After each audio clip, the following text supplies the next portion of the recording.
On Zombie Reddit, today's story is...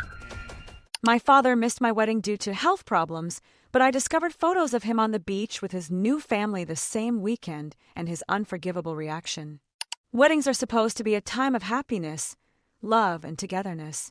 At least that's what I always believed. Ever since I was a little girl, I dreamed of my father walking me down the aisle. The image was crystal clear in my mind. My dad in an elegant suit, his strong arm around my hands, smiling at me as if I were still his little girl. Even as I gave myself to the love of my life. This dream stayed with me through the toughest of times, especially after my parents separated and my father started a new family. Planning my wedding was not easy. Balancing a limited budget with my vision of the perfect day was exhausting. But it was worth the effort. My fiancé, Matt, was my constant support throughout the process, cheering me up when I started to feel overwhelmed.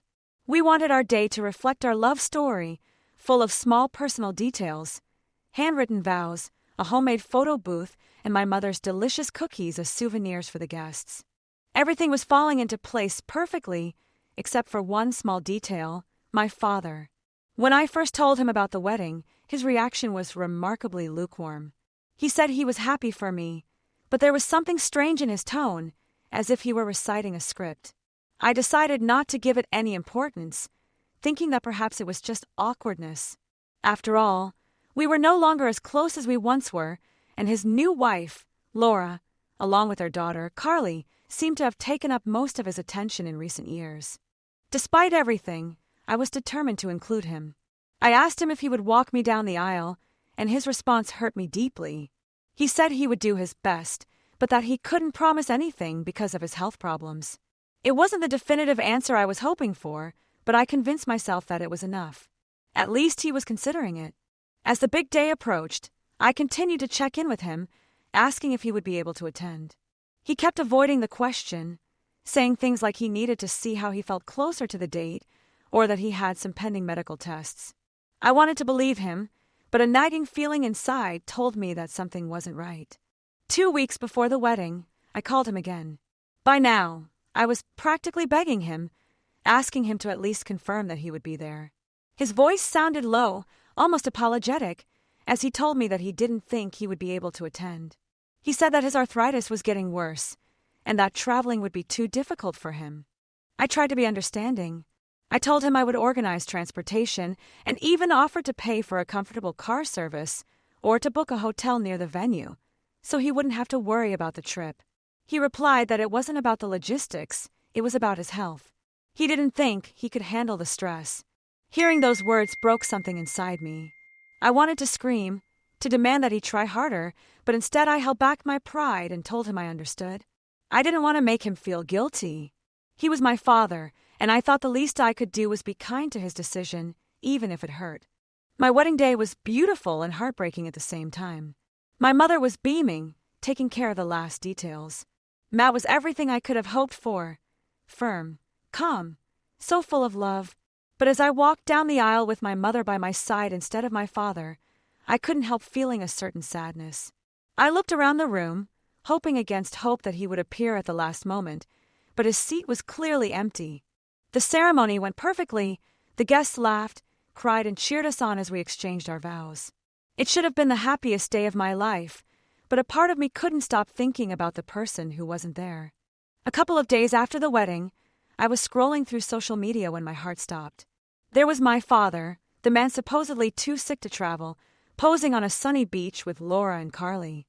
The caption mentioned something about a family getaway, with heart emojis and hashtags about family ties and relaxation. I stared at the photographs, my hands trembling. There he was, smiling broadly, holding a tropical drink in one hand and giving a thumbs up with the other. Laura seemed to be having the time of her life, and Carly was posing in a new swimsuit, carefree and happy.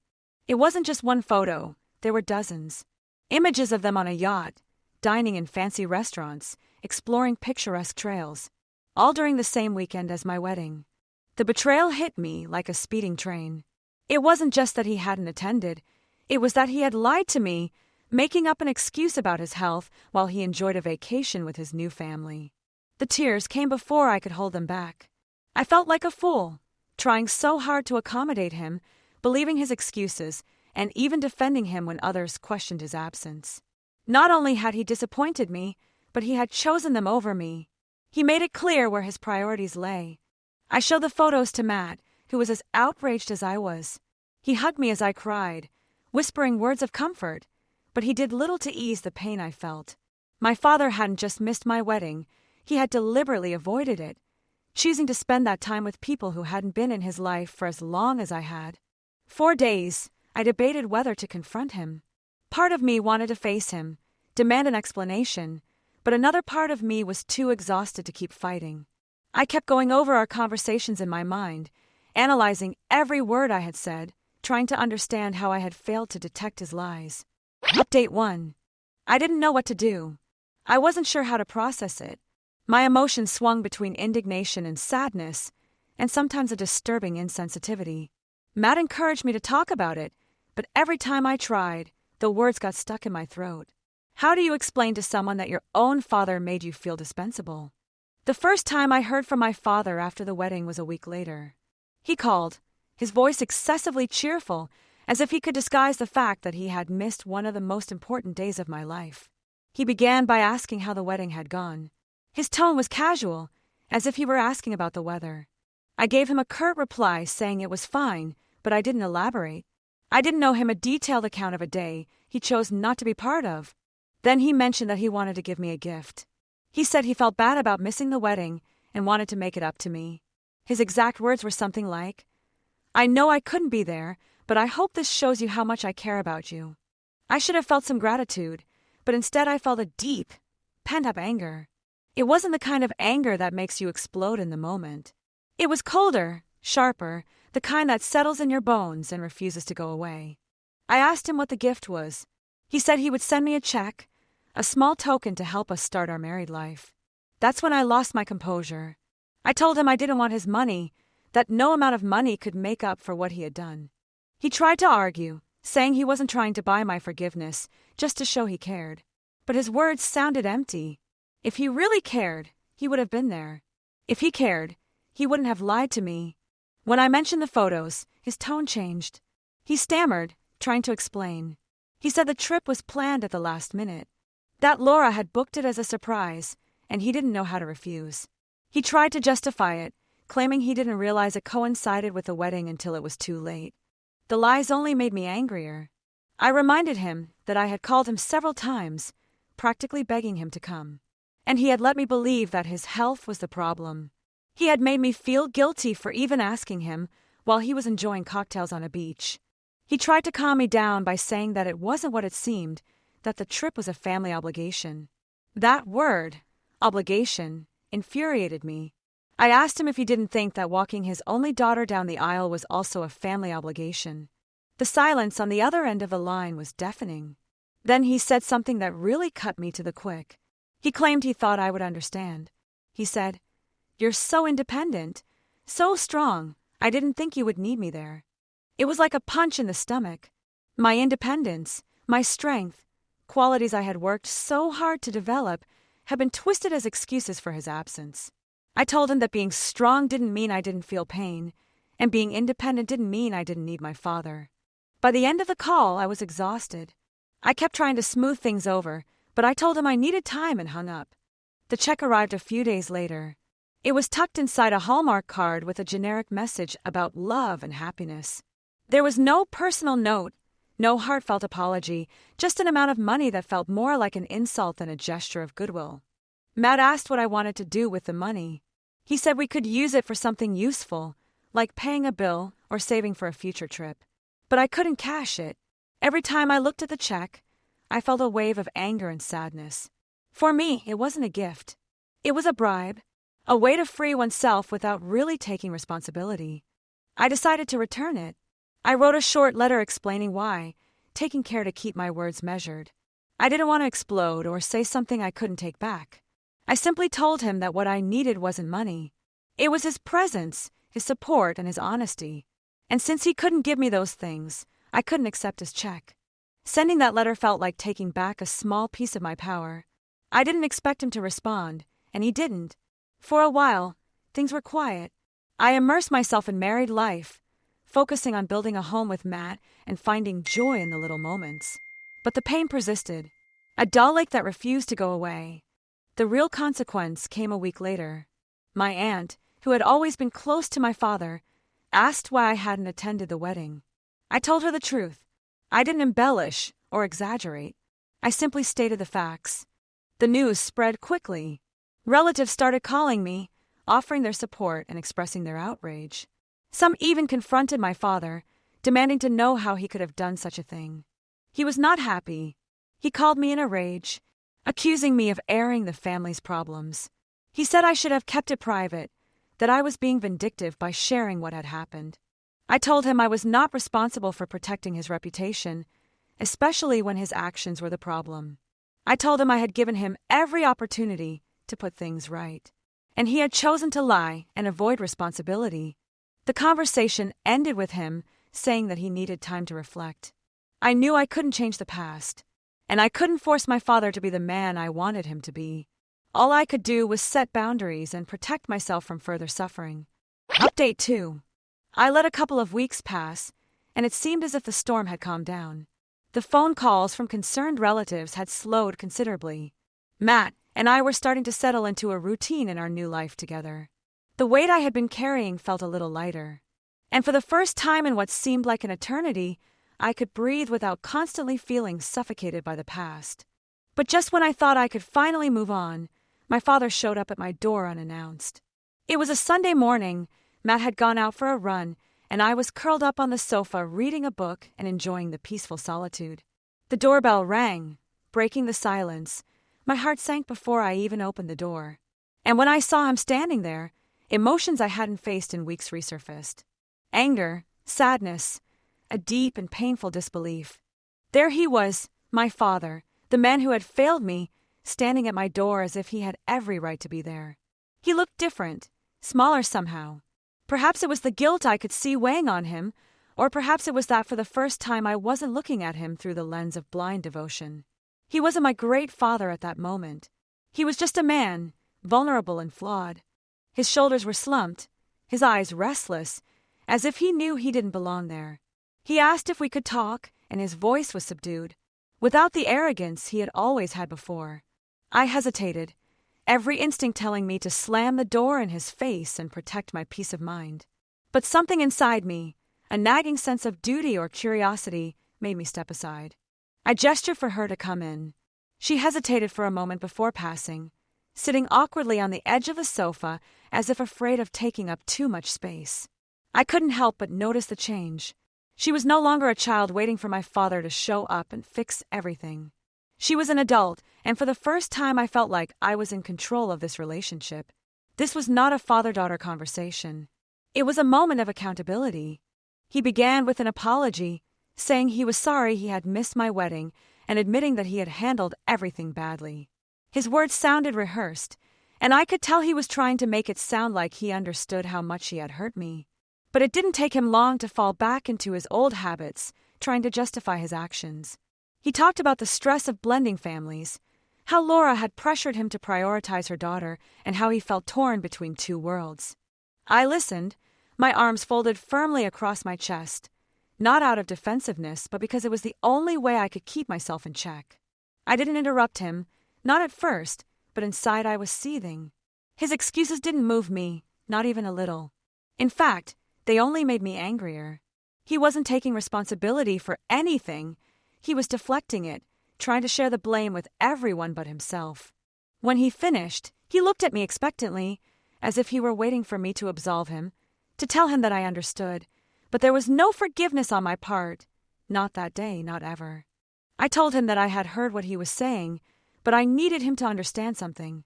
It wasn't just about the wedding, it was about a pattern of behavior that went back years. He had always put other people ahead of me. Laura, his daughter, even his own pride. And I had always tried to make excuses for him, tried to understand, but I couldn't do that anymore. He started to interrupt, but I raised my hand, silencing him. He wasn't finished. I reminded him that he lied to me, telling me he was too sick to be there for me on one of the most important days of my life. Then he tried to cover it up with a check, as if my feelings could be bought. Did he have any idea how that made me feel? as if I were worth less than a vacation, less than a lie. He looked away, his jaw tightening, but I could see a faint glimmer of guilt in his eyes. For a moment, I thought he might apologize, but instead, he doubled down on his defense. He told me he didn't mean to hurt me, but that I had to understand that he was in a difficult position. Laura was pressuring him to prioritize his daughter. I interrupted him, telling him that this wasn't about Laura, it was about him. He made a choice. He chose her and her daughter over me, and he had been doing it for years. He always chose everyone else, and I was always left behind. At some point, he needed to take responsibility for that. The words hung in the air, and for a long moment he said nothing. I thought maybe he would finally see the truth. But when he spoke again, his voice was defensive, as if he were the wronged one. He told me that he had always tried to do the right thing by me. Maybe he made mistakes, but he was only human. He acted as if he were some kind of villain, but he had done the best he could. I shook my head. His best effort wasn't good enough. If he couldn't see that, then maybe he wasn't ready to have this conversation. He stood up abruptly, his face red with frustration. He said he had come here to make things right, but it seemed I wasn't interested in listening to him. I stood up too, my heart pounding. I told him I had been listening to him all my life. All I had gotten was disappointment. If he wanted to make things right, he had to start by being honest with himself. Until then, there was nothing more to say. He turned and left, slamming the door behind him. When Matt got home, I told him everything. He listened in silence, nodding, his expression a mixture of sympathy and barely contained rage. He said I had done the right thing, and that setting boundaries was crucial, even if it hurt. His support meant everything to me at that moment. Update 3. The next day, my aunt called and told me that my father had gone to her house after leaving mine, unloading all his frustrations. He told her that I was being unreasonable, holding a grudge, refusing to let him make amends. A new wave of anger washed over me. It wasn't enough for him to hurt me. Now he was trying to present himself as the victim. That's when I made a decision. I needed to take control of the narrative. I posted about the fight in the family group. My father was furious when he found out, but by then I didn't care anymore. I was tired of letting him control the story. I exposed everything, every lie, every excuse, every broken promise. I told them about the wedding, the fake health problems, the photos and the check. I explained how his actions had made me feel and why I had chosen to set boundaries. To my surprise, most of my relatives were understanding. They admitted that they had seen how my father had been prioritizing his new family over me and agreed that his actions were hurtful. My father, of course, was furious. He accused me of trying to turn the family against him, of airing our private problems for all to see, but I stood my ground. This wasn't about revenge. It was about responsibility. I had spent years avoiding it, but I was done allowing it. If he wanted to fix this, he needed to take an honest look at himself.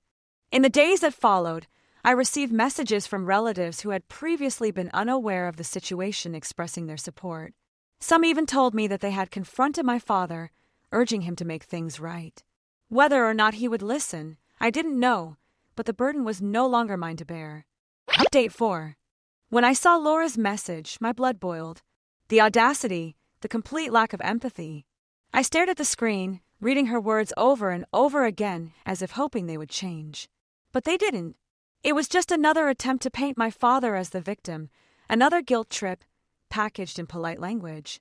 And it was telling me that I should be grateful for my father's attempts at reconciliation, as if his attempts to buy his way back into my life could somehow make up for years of abandonment and vacationing at my wedding. Matt could see the fury building up inside me and came over to read it too. He shook his head in disbelief. "This is crazy. He's acting like your father didn't do anything wrong." I stood up. "He's just like him," I said, my voice cold. "Another one of his replacements." That was it. The words that felt like they fit perfectly.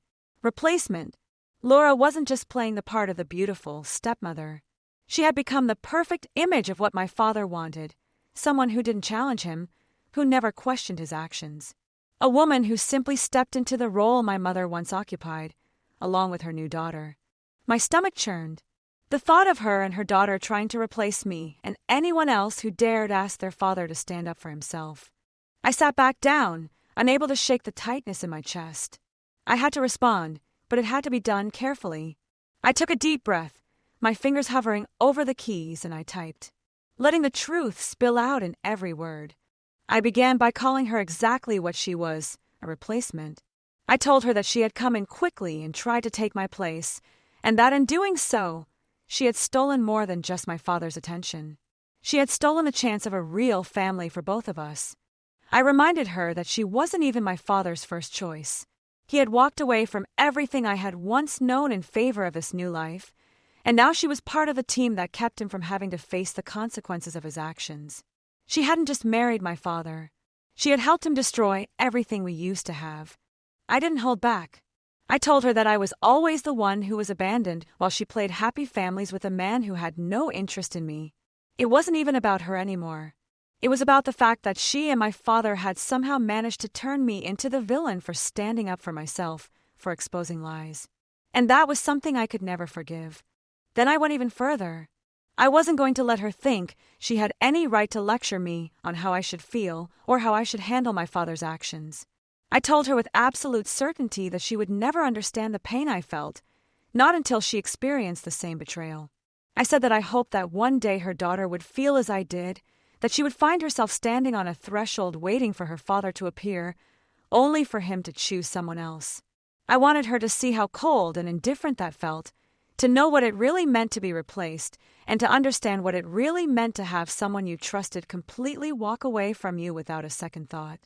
I told her that only when it happened to her would she understand the magnitude of what my father had done to me, to us. And I meant every word. I wanted her to feel that pain, the same pain that had brought me to this point of no return. The message was long, but there was no hesitation in my heart when I pressed send.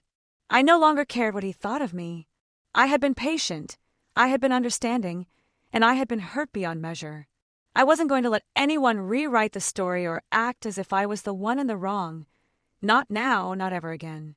Matt, having read everything over my shoulder, nodded silently. Well, that should do it. I smiled faintly.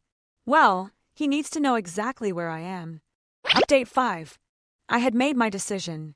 My father was no longer welcome in my life. The conversation we had had, in which I told him I couldn't do this anymore, had been the last straw. Matt supported me every step of the way. The weeks passed, and the initial sting of my decision began to fade. I focused on the future, on building a life with Matt that didn't involve the emotional chaos my father had brought into it. He tried calling a few times, but I never answered. He sent a few text messages, but I ignored them. I was no longer interested in hearing anything he had to say. It wasn't until 2 months later that I received a call that made my heart skip a beat. It was a number I didn't recognize. Hesitantly, I answered. On the other end of the line was Carly, my father's stepdaughter, the daughter of his second wife from his previous marriage. I hadn't spoken to Carly in years, and to be honest, I wasn't sure if I had any desire to speak to her either, but I couldn't ignore the desperation in her voice when she started to speak. She asked if I knew where her father was, and I could barely make out her words through the tremor in her voice. She went on, her words choppy, explaining how her father had suddenly left a month ago. She hadn't heard from him, not really. He had sent a couple of messages here and there, but nothing substantial. She was frantic, not knowing where he was or what had happened. Then she told me something I wasn't prepared for. This morning, her mother had received the divorce papers. He hadn't even called. He just sent the papers. I couldn't help it. I let out a high-pitched laugh. The absurdity of it all just hit me. After all, after years of excuses and pain, he was doing it again. But this time it wasn't me he was abandoning. It was Carly and her mother. And although I hated to admit it, a small part of me felt satisfaction. Maybe it was the black humor in it, or maybe it was just a culmination of all the pain I had caused by finally closing the circle. Carly, of course, didn't understand. She heard me laugh and paused, a long silence stretching between us. I didn't know why I was laughing. I couldn't, but I couldn't help repeating the words my father had once said to me. I told Carly that maybe she should stop being so dramatic. I told her it wasn't a big deal. It wasn't the first time he'd left, and it wouldn't be the last. I wasn't going to apologize for my feelings, not when he had hurt me like he had. The silence on the line grew longer. Carly kept asking why he would do this, why he would leave without any explanation. I felt a strange, cold detachment as I listened to her, my mind hardening against the pity I once might have felt for her. I told her she should have seen it coming. It wasn't as if this was the first time. He had always done this, left without warning, without caring. It wasn't a surprise. It was his pattern. She tried to argue, but I had no interest in comforting her. She was just another one of his victims. I told her that she had spent enough time pretending to be his daughter. If anything, this had been coming for a long time. He wasn't trustworthy. He never had been. I told her that if she wanted answers, she shouldn't ask me. She should ask her mother. She wasn't my problem anymore. Carly didn't reply immediately. Her breathing was shallow and I could hear her stifling sobs, but I didn't feel bad. I couldn't. She had been abandoned too many times, abandoned and disappointed by him. Why should I care now? She had been his stepdaughter, not even his blood, and like me, she had borne the brunt of it. I ended the call. There was nothing more to say. I put the phone down with a finality that felt strange but liberating. I wasn't going to apologize for the way I had reacted. I wasn't going to apologize for having hung up on him, for finally saying enough. Maybe Carly would understand one day. Maybe not.